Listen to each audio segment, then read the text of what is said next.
మన ఇంట్లో ఏదో ఒక శుభకార్యం జరిగింది. శుభకార్యం పూర్తి కాగానే మనకు అలవాటు ఏమిటి అంటే సత్యనారాయణ స్వామి వారి వ్రతం చేయటం. ఇది మనకి బాగా అలవాటు, మన ప్రాంతంలో బాగా అలవాటు. విచిత్రం ఏమంటే ఇది అలవాటు లేనటువంటి వాళ్ళు కొంతమంది ఉన్నారు. నేను చూశాను వాళ్ళని. ఎవరో ఒకళ్ళు గృహప్రవేశం, వాళ్ళ అబ్బాయి పెళ్ళి అయిపోయిన తర్వాత మమ్మల్ని అందరినీ భోజనానికి రమ్మన్నారు. వీళ్ళు వ్రతం చేసేప్పుడే 12 దాడుతుంది కదా అని మేము 12:15కి వెళ్ళాం. అప్పుడే భోజనాలు చేసేస్తున్నారు వాళ్ళు. మీరు వ్రతం చేస్తారు కదా అని లేట్గా వచ్చాము అని చెప్పాం. అంటే మాకు వ్రతం లేదండి అలా చెప్పారు వాళ్ళు. అలాగే ఇంకొకళ్ళు కూడా వాళ్ళ గృహప్రవేశమై వ్రతం చేయాలి అని చెప్పాను. వాళ్ళ మామగారు వచ్చి, అమ్మ మనకి వ్రతం అలవాట్లేదు, ఎందుకంటే అంటే వ్రతం చేద్దాము అనుకుంటే గతంలో వాళ్ళ ఇంట్లో ఎవరో పోయారట, కాబట్టి వ్రతం మనకు అచ్చి రాలేదు, వ్రతం మనకు అలవాట్లేదు అని చెప్పారు.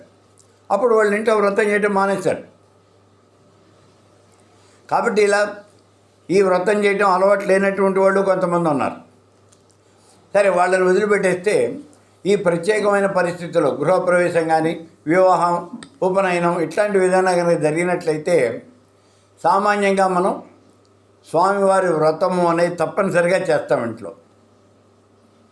అప్పుడు కలశం పెట్టి ఆ కలశంలోకి సత్యదేవతామావాహనం పరికల్పయామి, ఆ సత్యనారాయణ స్వామి వారిని ఆ కలశంలోకి ఆవాహన చేస్తాం. ఇది మనం చేసే పని. సరే, ఆ కలశానికి పూజ చేస్తాం, వెనకాల ఫోటో కూడా పెట్టుకున్నాం.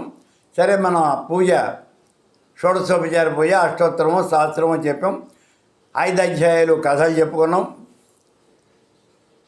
ధూపదీప నైవేద్యాలన్నీ సమర్పణ చేసాం, కర్పూర ఆనంద నీరాజనము, ఆత్మప్రశ్న నమస్కారం అయిపోయినాయి. ఇప్పుడు ఏం చేయాలి? వెంటనే అయ్యవారు చెప్పేస్తారు,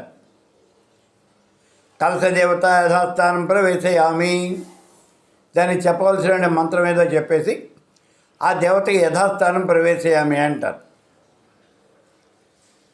ఎందుకనంటే ఇది కూడా ఒక ప్రత్యేకమైనటువంటి పరిస్థితి. ఈ సత్యనారాయణ స్వామి అనేవారు ఆయన మన పూజా మందిరంలో ప్రతిరోజు ఉండరు.